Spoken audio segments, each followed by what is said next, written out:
Hello everyone, welcome to SPE 5613, Legal Issues in Special Education. This course focuses on historical and legal issues of special education.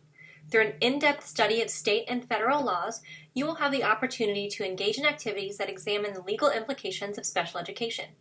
This is the first time we've offered this course in a few years, so you are my pioneer class.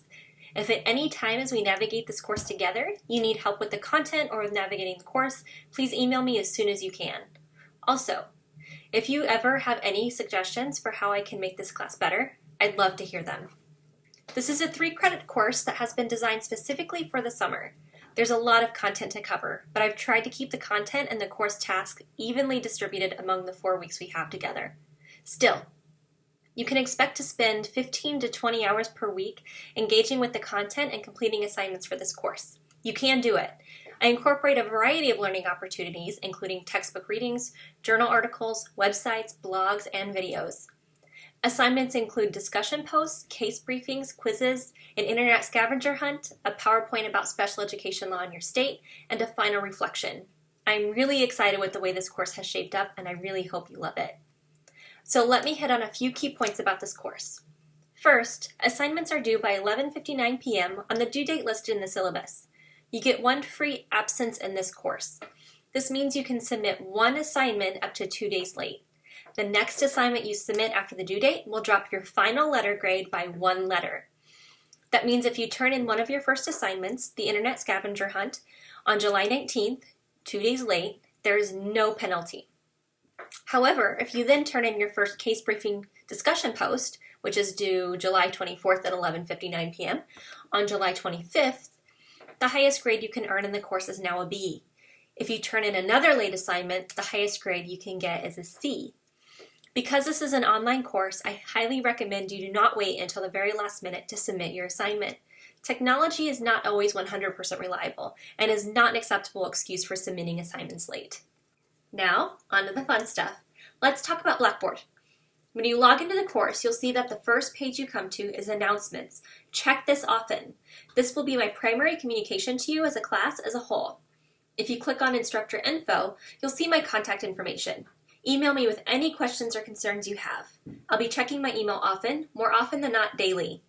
Under Course Basics, you'll see the syllabus, book information, and course schedule, and individual case briefings assignments with corresponding links to the court case information. If I make any changes to the syllabus or schedule, I will post an announcement and make those changes here. I've also included a to-do list for you.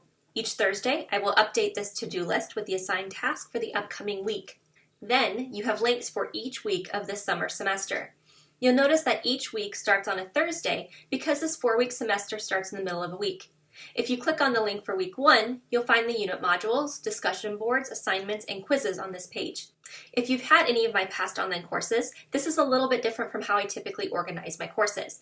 I did this because your quizzes correspond to all units assigned in a week rather than to each individual unit. However, the content is organized in order of how it should be navigated. First, you'll have the first unit for that week. If you're looking at week 1, that is unit 1. Then, you'll have the discussion post for that unit. In unit 1, this is your self-introduction. Then you'll have any assignments due by the end of this unit. Still looking at unit 1, you'll see that this is the Internet Scavenger Hunt. The first unit of the week is due on Sunday by 11:59 p.m.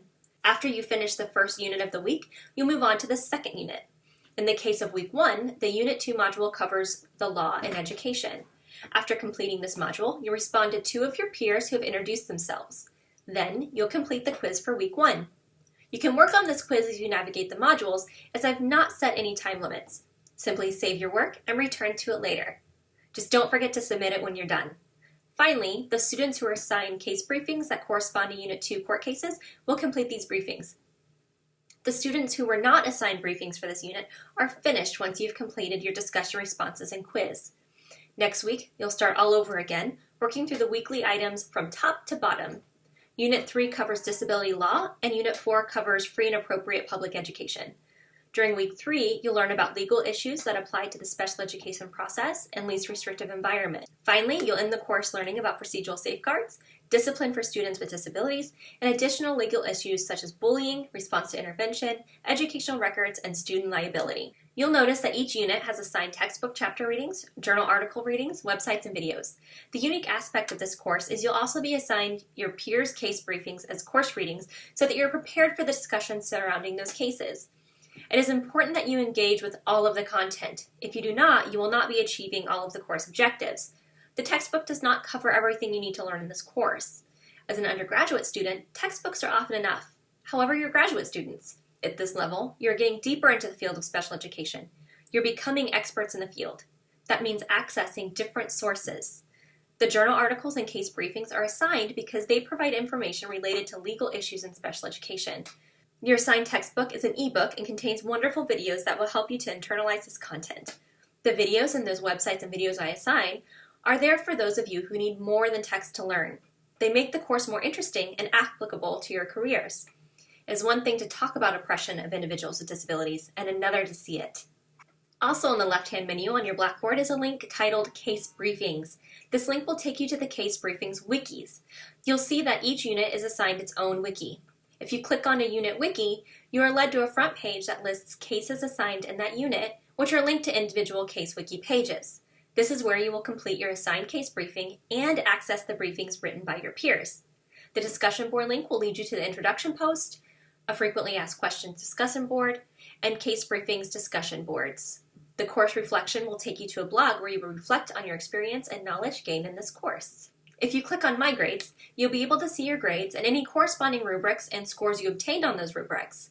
The Tools link will take you to additional tools available on Blackboard, such as Blackboard Help, email, and a calendar. The Study Aid section of Blackboard gives you some websites about APA format, using the library's website to search for articles, time management, and student resources provided by the Tomas Rivera Center. There's also a short handout about how to read a research article. The first assignment you have to complete in this course is a course introduction. If you click on week 1 and scroll down until you see a blue link that says Introduce Yourself, you can click on this link to be directed to the discussion board for this assignment. You can also access the discussion by clicking on the discussion board menu item in the left-hand column. Once you're in the discussion forum, click on Create Thread and answer the following questions. What is your program of study? What made you decide to take this course? What are your current and future career goals? Then tell us about yourself. What are your areas of interest, hobbies, favorite activities, favorite foods, etc.? Finally, for a little bit of fun and variety, what is your favorite song? This is due by July 17th. Then, by July 20th, respond to the introductions of 2 of your peers in some way. Expand upon your peers' introductions via a shared experience, an idea related to his or her post, and or a follow-up question. You can see what your peers posted by clicking on the discussion board link in Blackboard, then on the discussion board introduction forum, and finally on 2 of your peers' threads. You then have an internet scavenger hunt. I've created this task to provide you an opportunity to practice locating legal information using internet and library resources. I highly recommend completing this assignment in the order of the questions I provided, as the questions build on each other. The third assignment involves finding out what the special education laws in your state are. As this is an online class, some of you might live out of state, or some of you might plan on moving out of Texas when you finish your degree. Choose whatever state you want to complete the project on. You will make a PowerPoint presentation given 10 topics to include within your slides. Your presentation should be a minimum of 10 slides, but you might go over that depending on how much information you find about each topic or how crowded you make your slides with information. Please include a reference list at the end of your presentation that lists the sources from which you found your information. Most of your information will likely come from the internet, specifically from your state's Department of Special Education website. Please cite your sources using APA format. A rubric is provided, and you are highly encouraged to check the rubric before you begin and as you complete the assignment. The case briefings exercise requires a little bit of work from you, but at the end of the semester, you all will have a treasure trove of information. Each person has been assigned a case briefing. You'll find your assignments in the Course Basics section of Blackboard. For each assigned case, I've provided a link to the court documents. You will follow the provided wiki link and complete your course briefing in the wiki assigned to your case. Do not modify any wiki that is not assigned to you. Blackboard keeps track of the modifications in the wiki tool, so you don't need to fear someone deleting your work, leading to a permanent loss. However, it saves everyone extra work if you only modify the wiki assigned to you. Each case wiki has a template for the case briefing, so everyone's submission follows the same format. This will make them easier to read and understand. Again, pay attention to the rubric I give you. At the end of the course, you all will have 30 court case summaries that relate to special education law. Then, after the unit case briefings have been completed, I'll open the discussion for those cases. You will read the case briefings completed by your peers and engage in discussions related to the court's rulings for cases of interest to you. You must choose one of the discussion threads titled according to the court case that most interested you in that unit and write an opinion related to whether you believe the ruling was correct or incorrect and why. You may rely on other cases to support your opinion, or journal articles, current events, knowledge of curriculum and instruction, child development, and/or day-to-day operations of a school. The purpose of this activity is to practice reasoning skills and engage in professional discourse with fellow students, even in instances which you disagree. Students must express their opinion of the ruling and engage in discussion with your peers via a minimum of 2 responses to 1 or more peers. There's a rubric for this activity to help guide your opinion expression and peer responses. As mentioned earlier, you'll have weekly quizzes to make sure you're keeping up with the assigned readings. They're made up of multiple choice questions, multiple answer questions, and essay or short answer questions.